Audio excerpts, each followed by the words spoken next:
Le Classico, les amis, le match que la terre entière attend. Qui de Benzema ou de Lewandowski marquera le match de son empreinte? Réponse demain, les amis. En attendant, c'est l'avant-match.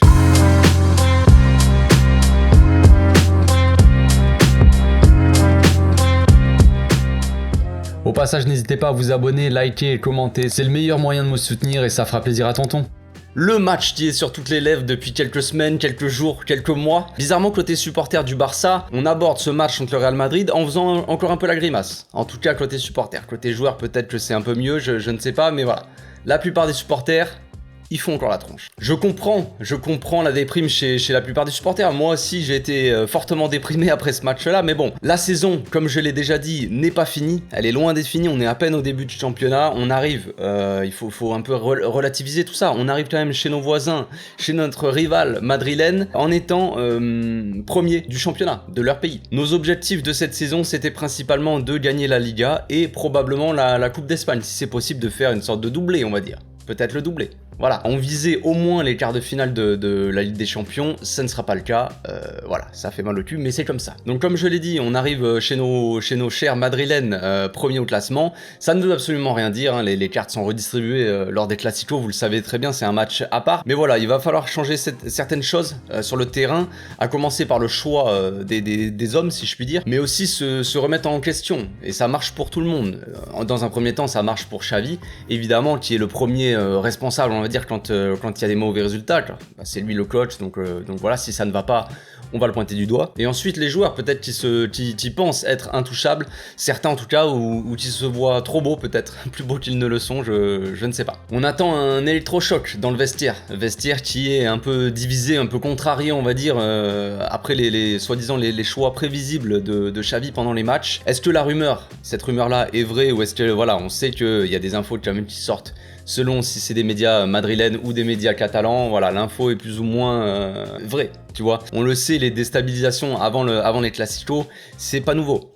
C'est pas nouveau. À l'époque, c'était les soldats de Franco, maintenant c'est un peu plus subtil, ça passe par la presse, mais bon, on connaît. Bref, si on remet un peu tout ça dans le contexte, l'équipe, elle est décimée par les blessures, évidemment, et ça a clairement pas aidé dans ce mois-là. On arrive dans un mois d'octobre déterminant pour nous, peut-être avant la Coupe du Monde, où on a énormément de matchs qui s'enchaînent et des matchs très importants. Des matchs très importants d'une part, mais aussi très très durs à jouer, on va dire. On a quand même des grosses équipes et c'est loin d'être fini. Là, on a tapé le match aller-retour Inter, il y a le Classico qui arrive, ensuite il y a Bilbao, Villarreal, il va y avoir le Bayern, Valence, bref, vous connaissez le mois. Il est assez intense ce mois-là. On avait besoin de tout le monde. Évidemment, au début de mois, la trêve, tout ça, et on a énormément de joueurs qui sont importants pour nous, qui sont blessés. Donc ça n'aide pas. Mais quand on reprend un peu le début de saison, quand on revoit le début de saison, Xavi, lui, il avait mis de côté Piqué et Jordi Alba principalement, Roberto dans une moindre mesure, on va dire, et Busquets, il alternait en termes de temps de jeu. Je veux dire, Frenkie était devant lui, de peu, mais était devant lui. Donc on avait quasiment autant de temps de jeu pour Frenkie que pour Busquets. Donc on voyait que quand même quelque chose avait changé. On a vu les photos la fameuse photo avec les trois capitaines sur le banc, Jordi Alba, Piqué, Busquets, qui étaient à côté en train de discutailler pendant que l'équipe jouait sur le terrain, tout simplement. Donc voilà, les choses ont un minimum changé. Maintenant, la plupart des supporters reprochent à Xavi de mettre toujours ses copains. C'est faux. C'est faux quand on voit le début de saison. Évidemment, le problème, c'est que quand t'as tout le monde qui est blessé, t'es obligé de les mettre sur le terrain, évidemment. Même si je vous avoue qu'avant le match de l'Inter, j'ai vu énormément de monde dans les commentaires demander la titularisation de Piqué, parce qu'il serait important pour le jeu de tête. Alors au début, j'ai cru que c'était un prank ou une caméra cachée, tout ça. Maintenant, voilà. Moi, je vous avais prévenu, j'avais prévenu, j'avais dit en vidéo, il va falloir compter sur tout le monde, parce que tout le monde, on a besoin de tout le monde en fait pour une saison comme ça aussi, avec autant de matchs. Pour un mois comme ça, où il y a autant de matchs, on a besoin de tout le monde. Et j'avais dit qu'il fallait que les joueurs rentrent dans la rotation, et j'avais même dit que Piqué et Jordi Alba pourraient être utiles. On ne sait jamais. Si jamais on a besoin d'eux, t'es obligé de... Voilà. Et là... Le moment est venu, les amis.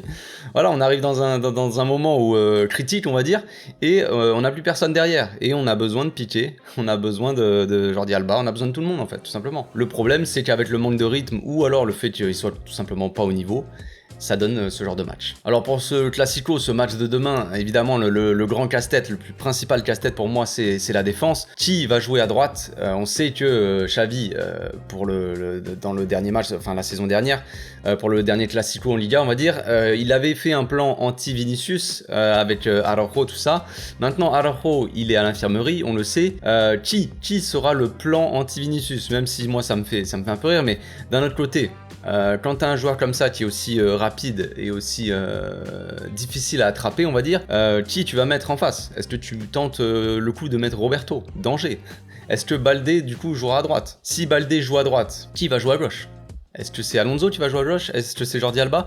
C'est difficile, c'est un choix assez difficile, mais bon. Xavi va devoir peut-être encore bricoler avec peut-être Alonso dans l'axe, on ne sait pas. Franchement, je ne sais pas ce qu'il va faire. Il va aussi devoir prendre des risques en mettant éventuellement Koundé. Peut-être que Koundé sera titulaire et ça va se mettre en danger. Ça va mettre en danger peut-être Koundé sur sa fin d'année là, en termes de blessures, et ça peut mettre un peu en danger le coach avec ses choix, encore une fois. Mais de toute façon, il n'a pas le choix. Bon, la saison dernière, on se souvient tous du score là-bas. Hein. Moi, j'avais sorti une petite vidéo où j'étais assez excité. Une vidéo sympa, hein. Franchement, c'était assez marrant. Je l'ai réécouté il n'y a pas longtemps. Franchement, c'était drôle. Mais voilà, on s'était bien amusé. Et quand on regarde la composition d'équipe, les gars, on peut voir quand même que sur le terrain, il y avait Jordi Alba, il y avait Piqué, il y avait Busquets et il y avait Ferran Torres. Il y avait même Ter Stegen sans ses cheveux. Donc voilà un peu le Ter Stegen. Mais voilà, donc c'est des joueurs qui sont énormément critiqués en ce moment. Et pourtant, ils n'avaient pas forcément sorti un très mauvais match en soi. On se rappelle du score, on se rappelle que Ferran avait marqué. Bon, on se rappelle quand même que Ferran avait loupé quelques trucs. Mais bon, bref, c'est pas le sujet. Voilà, il y avait ces gars-là sur le terrain et on avait gagné quand même 4-0. Donc ce match-là, on pourrait dire que peut-être que les temps ont changé, ça fait très longtemps, mais en vrai ça fait pas si longtemps que ça fait moins de 7 mois que le match a eu lieu, mais on a l'impression vraiment que ça fait une éternité. Donc comme je le disais, dans ce match là on avait fait un plan anti-Vinicius, Araujo, tout ça. Maintenant, qui pour stopper Vinicius? Comme je l'ai dit, est-ce qu'on va mettre Baldé à droite? Est-ce qu'on va mettre Roberto? Si Baldé est à droite, comme je l'ai dit, qui joue à gauche? Est-ce que c'est Alonso? Est-ce que c'est Jordi Alba? Difficile. Après le match de Marcos Alonso contre l'Inter, où il a joué quand même comme un gamin qui vient de commencer en pro, difficile. Un Jordi Alba qui, on le sent pas forcément très concerné par tout ça, c'est compliqué. C'est un casse-tête. Franchement, je ne sais, on va parler de la compo après, mais j'ai fortement hésité pour ce poste-là. Vous vous en doutez bien. Donc maintenant, on va parler un peu du rival quand même. Le Real sort d'un match nul contre le Shakhtar, un nul plutôt positif en termes de résultats. Quand on voit la physionomie du match, franchement, ils auraient dû peut-être perdre ce match. Si le Shakhtar avait peut-être été un peu plus réaliste, si peut-être le penalty contre le Shakhtar avait été vu par la VAR ou je ne sais pas, mais bon bref, on va pas commencer les gars non plus. Attention quand même. Voilà, ça ne veut pas dire grand chose. Ce Real là avait fait tourner. Évidemment, il y avait pas là-bas, il n'y avait pas Modric, Vinicius, Carvajal. Il y avait évidemment pas Courtois qui est blessé, qui leur manque aussi énormément vu l'importance qu'il a dans cette équipe. Mais attention aussi, voilà, ils avaient fait tourner et en plus de ça, ils n'avaient pas forcément pris le match au sérieux. Ils l'avaient pris tranquillou, ils s'étaient réveillés à la fin. Un peu comme on peut voir à certains matchs le Barça en fait. Hein.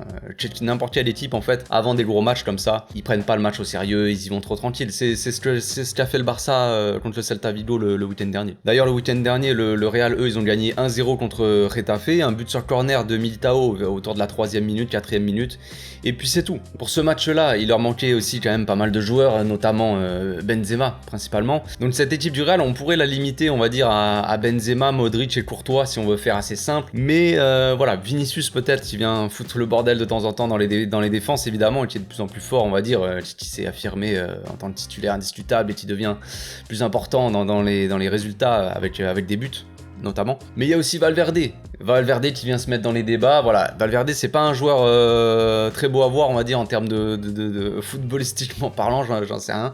Moi c'est pas un footballeur que j'apprécie, on va dire, regarder jouer, ce n'est pas, voilà. Mais c'est un joueur qui a énormément d'intensité, qui te met énormément d'intensité sur un match. L'intensité est monstrueuse de ce côté-là. Attaque, défense, le mec est partout. Évidemment, on a aussi le soldat Kroos qui est un peu la rampe de lancement de cette équipe. On connaît un peu la façon de jouer du Real, hein. On sait que ça joue sur des longs ballons, dans la profondeur, et Kroos est, on va dire, le spécialiste dans l'exercice. Il y a Modric aussi, mais voilà. Derrière, il y a que Rudiger qui vient se rajouter à ceux qui étaient là la saison dernière et pour le dernier résultat. À voir s'il s'est remis du chaos qu'il a pris mardi. Il a fait un face-à-face avec le gardien qui s'est plutôt mal passé, on va dire pour lui. Il avait la tronche en sang, donc complexe. Je sais pas s'il sera là demain. J'ai pas vu s'il est convoqué ou pas. À voir aussi comment va jouer ce Real, parce que contre le Shakhtar, ils ont joué. C'était assez offensif quand même. Il y avait les deux défenseurs centraux qui restaient le plus bas, on va dire, en défense, quoi. Logique. Et on avait Kroos ou Tchouaméni qui venaient dans cette défense-là de temps en temps, ou même de toute façon Kroos et Tchouaméni jouaient assez bas. Et on avait les deux latéraux, donc Ferland Mendy et Vasquez, je crois, ou ouais, il me semble que c'était Vasquez. Qui jouait quand même assez haut, qui se projetait dans les couloirs. Et donc les ailiers rentraient dans l'axe. On avait un Valverde qui jouait dans les demi-espaces et qui se projetait vachement dans la profondeur, comme peut le faire Gavi, quand on voit sur nos matchs à nous, comme peut le faire Gavi ou comme peut le faire Pedri, ou alors Sergio Roberto. Vous voyez le but contre l'Inter de Dembélé, quand Sergio Roberto il prend le demi-espace. Voilà, Valverde, il se projette là-dedans, et il peut faire très mal. Après, ça combine très bien aussi avec un Benzema qui se balade de toute la largeur du terrain, qui vient combiner avec Vinicius, avec Rodrigo. Je sais pas qui sera titulaire, je sais pas trop ce que le Real va faire. J'imagine qu'ils vont mettre Benzema, Valverde et Vinicius en attaque. J'imagine que ça va plus ou moins se passer comme ça, mais à voir si Rodrigo rentre. Rodrigo, on le sait, hein, c'est un mec qui... c'est un joueur qui fait des différences quand il rentre aussi. Attention aux petites combinaisons dans les petits espaces, parce que contre le Shakhtar, il y a eu énormément de passes entre les lignes. Le Shakhtar, il jouait assez regroupé devant leur défense, mais ça va pas empêcher le Real de faire des petites passes à chaque fois dans la profondeur, à chaque fois Benzema à la limite du hors-jeu voilà, ça peut être très dangereux. Pour nous, on le sait, notre défense, hein, c'est pas la meilleure défense qu'on a vue actuellement. Après Benzema, ça fait un petit moment quand même qu'il a pas marqué, il paraît un peu moins en forme, un peu moins en confiance, on va dire, peut-être qu'il est un peu frustré, je sais pas. Principalement depuis sa blessure, qu'il a tenu un peu absent pendant un mois peut-être, au mois de septembre, mais aussi un peu avant. Il y avait quelques matchs avant où il marquait plus. Le dernier but qu'il a mis, c'était en août, je crois, fin août. Donc ça remonte quand même un peu loin. Peut-être que c'est la pression de Lewandowski aussi au classement du Pichichi. Je sais pas, peut-être que c'est son probable ballon d'or qui arrive. Je peux pas vous dire.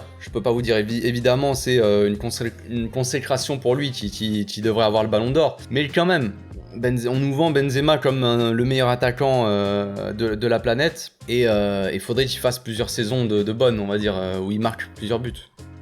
Voilà, tout simplement, parce que marquer 10 buts dans une saison, et après tu mets beaucoup de buts sur une saison, mais après la saison d'après, si t'en mets 10 ou 15, frère... Après, comme je l'ai dit, je le répète, le Classico, ça reste un match à part, et attention, Benzema, les Classico, il aime bien. Du coup, on va passer maintenant à la composition d'équipe. Alors, je partirai en 4-3-3 classique, hein, on va retourner aux bases, on va dire, même si le 4-3-3, tu connais, il se transforme un petit peu. Au cash, donc, je partirai avec Ter Stegen, sans surprise. À droite, Baldé. Dans l'axe, Koundé et Eric Garcia. Et à gauche, franchement à gauche, je sais pas les amis. Au moment où j'enregistre, j'hésite encore, je ferai mon visuel de composition qui va s'afficher après, donc au final... Moi de base, quand j'ai réfléchi à cette compo, pour tout vous avouer, on ne se cache rien, j'ai mis Jordi Alba. Franchement ça peut être... voilà, je ne veux... C'est très triste de faire tout ça, c'est très triste, parce que franchement c'est dur. Alba, vous vous en doutez bien, entre Jordi Alba et Alonso, franchement je sais pas. De base, je serais parti avec Alonso en fait. Avant le match de l'Inter, avant de voir ça, je serais parti sur Marcos Alonso à gauche, sans problème. Maintenant, je ne sais pas. Je vais peut-être changer, je vais peut-être mettre Alonso. Parce qu'il y a des pour et des contre. Je vous avoue que, voilà, franchement, je suis vraiment... c'est la première fois que ça me fait ça, vraiment. Je suis dans le flou total. Actuellement, je vous le dis, je sais même pas qui je vais mettre affiché ici. C'est très, très complexe. On peut dire que Alonso peut être utile pour les coups de pied arrêtés, parce qu'on le sait, le Real, quand même, ils sont bons sur corner. Ils font énormément de centres, tout ça, donc je vais peut-être changer. Je vais peut-être mettre Alonso, en fait. Le gars, pas du tout sûr de lui.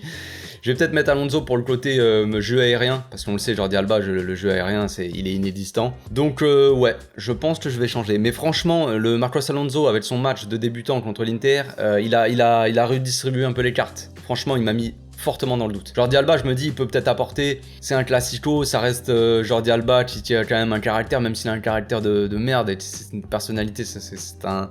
Je sais pas, c'est un con un peu ce gars-là, mais bon bref, il peut te sortir un gros match, peut-être parce que c'est le classico, voilà, il va peut-être avoir de la fierté, j'en sais rien. Mais Marcos Alonso, moi je le ressens, j'ai l'impression que ce gars-là n'a pas de personnalité. Et dans un classico, ça compte aussi, donc c'est pour ça que je suis autant indécis sur ce poste-là. Mais bref, on va passer. En 6, je mettrai donc Frenkie avec Pedri Pedri et Gavi, donc pas de Busquets, non. Je ne veux pas voir Busquets enchaîner encore un match. Ça fait Busquets. Le problème, c'est pas vraiment que Busquets, c'est. Vous allez me dire si, mais bon, peu importe, c'est la vie de chacun. Je trouve pas que Busquets soit vraiment mauvais en soi. Qu'est-ce qui change avec la saison dernière? C'est que la saison dernière, c'était un peu plus tranquille. Là, Busquets, peut-être qu'il enchaîne trop. Là, ces derniers matchs, on le sait, depuis la trêve, on enchaîne tous les 3 jours. Busquets, il peut pas. Il peut clairement pas, on le sait. Busquets, balle au pied, il a de la qualité. Et ce qu'il a fait comme erreur contre l'Inter, où il donne le ballon, il veut la donner à Pedri qui est à côté de lui, il loupe sa passe, et le joueur s'est barré là, peut-être qui prend le ballon, et après on se prend le deuxième but là-dessus, c'est pas normal. S'il y a bien une chose chez Busquets qui n'arrive pas, c'est ce genre de truc. Qu'il se fasse bouffer en intensité, qu'il soit à la rue en termes de pressing, en termes de retour défensif, parce qu'il a pas de vitesse, tout ça, ça c'est pas une surprise on va dire, mais qu'il loupe une passe aussi facile que lui, ou qu'il fasse aussi un mauvais choix en termes de passe, ça c'est pas normal. Ça c'est la fraîcheur qui vient taper dans le mental. Donc là ça c'est pas possible, donc Busquets il a besoin de souffler, clairement. Moi je veux voir Frenkie titulaire. Je sais pas si ça arrivera, je ne sais pas. Est-ce que Xavi va prendre, on va dire, faire un choix fort ou pas, c'est-à-dire que est-ce que Frenkie jouera à la place de Busquets, ou est-ce qu'il sera à la place de Gavi par exemple? Je ne sais pas. Ou est-ce que Frenkie sera peut-être en défense même? Je sais pas, le choix fort serait pour moi de mettre Frenkie à la place de Busquets, évidemment dans un classico comme ça à l'extérieur. Ce serait un choix fort, on verra bien. On verra bien la compo, je ne sais pas du tout, Je garderai Gavi et Pedri, oui, pour moi c'est des joueurs qui sont toujours utiles. Vous allez me dire pourquoi Frenkie ne joue, pourquoi Franck Kessié ne joue pas. C'est toujours la même chose, les gars. Moi je le ferai rentrer en cours de match, pas de problème. Mais en tant que titulaire, Gavi, pour moi il est trop indispensable en termes de pressing. Même s'il apporte pas assez, je veux bien le concevoir, je le sais, je l'accepte. Je ne dis pas le contraire. Gavi, je l'ai déjà dit, n'apporte pas assez offensivement. Mais qu'on me dise que Kessié peut apporter plus offensivement que Gavi, j'aimerais bien le voir. Effectivement, j'aimerais bien voir ça, parce que pour le moment, ce n'est pas le cas, les gars. Ce n'est pas le cas. Gavi, regardez un peu les chiffres et tout. J'ai vu un graphique il y a pas longtemps, je ne l'ai pas là actuellement, je peux pas vous le montrer, mais j'ai vu un graphique qui montre les joueurs de moins de 23 ans qui apportent le plus en termes de soit des actions qui amènent à un tir, soit des actions qui amènent à un but. Et bien sûr, le plus haut des dégâts, c'est Pedri, et Gavi est dans la bonne zone, on va dire. Gavi est dans la zone de Vinicius, des mecs comme ça, quoi. Donc je veux dire, voilà, au bout d'un moment, peut-être que Gavi, je sais pas pourquoi il est autant détesté, peut-être parce qu'il joue à la place de Frenkie ou à la place de Kessié, mais Gavi reste un joueur utile, les amis. Gavi reste un joueur utile, pourquoi pas faire entrer Kessié en deuxième mi-temps? Évidemment, Gavi, à force de courir des 13 km, des 15 km par match, il faut qu'il soit reposé un petit peu pendant le match, il faut qu'il sorte plus tôt peut-être. Ça, je le sais bien. Mais en tant que titulaire, voilà, je partirai comme ça. Devant, je partirai avec une attaque Lewandowski, Dembélé, Rafinha. Pas sûr qu'on voit ce trio-là en attaque, mais même si c'est probable quand même. À voir si Xavi va tenter de mettre Ansu Fati ou Ferran Torres titulaire comme ça dans le Classico. Ça serait osé. Ça serait osé, je pense, mais je pense qu'on partirait quand même plus sur du Rafinha, du Lewandowski, du Dembélé. Rafinha, après ces déclarations, moi voilà, c'est des déclarations qui m'ont plu, un mec qui a un peu de caractère comme ça, qui fait des déclarations comme ça, voilà. Après, on a tous vu son but en pré-saison, on sait qu'il peut apporter là-dedans. Maintenant, ça serait bien de mettre ces buts-là quand les matchs comptent, pas dans les matchs amicaux. Petit mot pour Dembélé aussi, les amis, j'ai quand même oublié de parler de Dembélé dans le débrief à chaud après l'Inter et dans le débrief même à froid. Alors moi c'est quelque chose que j'ai découvert plus tard. Est-ce que vous vous souvenez de l'action de Dembélé quand il part à la limite du hors-jeu, mais qui n'est pas hors-jeu du coup, et qui attire donc 2 défenseurs sur lui, et il y a Ansu Fati, il l'a bien vu, hein, le Dembélé. Ansu Fati qui arrive et qui est complètement seul dans l'axe, et Dembélé, au lieu de lui faire la passe, il fait le choix c'est un choix solitaire, où il fait un crochet et il frappe dans un angle assez fermé avec 2 défenseurs sur lui. Donc moi ça, je n'en ai pas voulu, on va dire, à Dembélé, même si sur le coup j'ai pété un câble dans ma télé, mais sur le coup j'en ai pas voulu après le coup j'en ai pas voulu à Dembélé, parce que je pensais qu'il était hors jeu en fait, j'avais pas vu. Voilà, ce match là c'était tellement le bordel que j'ai pas fait gaffe, et je pensais qu'il était hors jeu. Et non, j'ai découvert bien plus tard, le lendemain, dans la journée, qu'en fait le gars n'était absolument pas hors jeu, et donc je me suis dit mais waouh, le délire, genre, le bordel. Et bizarrement, Personne dans les commentaires n'est venu me dire ça. Enfin, il me semble pas, j'ai pas vu de commentaires qui me disaient Dembélé a fait n'importe quoi, encore une fois, un mauvais choix, tout ça. Après ces mauvais choix contre l'Inter au match aller, il nous a refait une catastrophe qui aurait pu quand même nous amener à la victoire, hein, qu'on se le dise quand même. Cette passe-là et ce tir de Ansu Fati qui est seul dans l'axe, si Ansu Fati marque, ce qui est quand même, il a des chances de le faire, ça peut déjà remettre un peu en confiance Ansu Fati, donc ça peut aider. Et en plus de ça peut t'apporter la victoire. Et bizarrement, je n'ai pas vu ça. Je n'ai pas vu de critique envers Dembélé. J'ai vu des critiques envers Xavi, des critiques envers Busquets, ce qui est normal, envers Piqué, ce qui est normal, envers beaucoup de monde. J'ai même vu des critiques envers Sergio Roberto alors qu'il a sorti un bon match. J'ai vu des critiques, genre limite, on a critiqué, frère, Jordi Alba alors qu'il était même pas sur le terrain, j'en sais rien. Mais j'ai vu des critiques sur Xavi, sur tout ce que tu veux, mais pas sur Dembélé.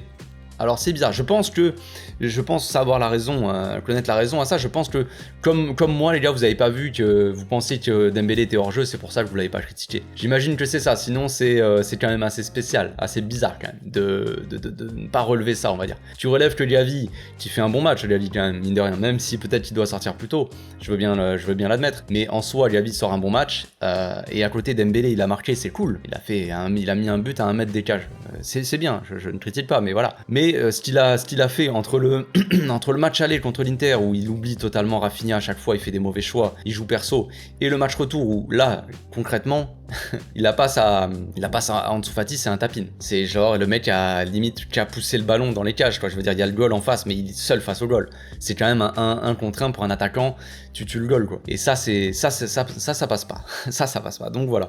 Bizarre.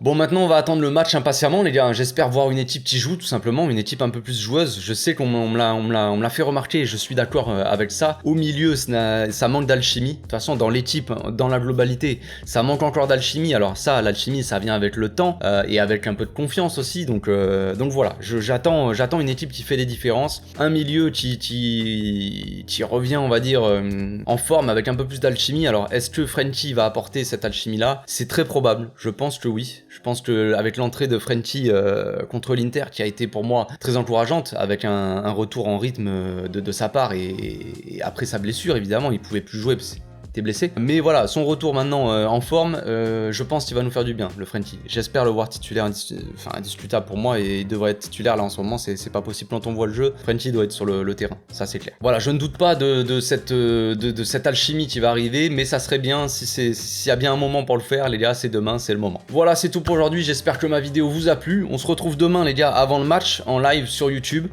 comme d'hab, 1h30 avant le match, tout ça, on va parler un peu de la composition d'équipe, du match qui va arriver, et puis après du débrief, j'espère évidemment un gros match, un réveil des joueurs, et puis voilà. Je vous souhaite une très bonne journée les amis, on se retrouve demain.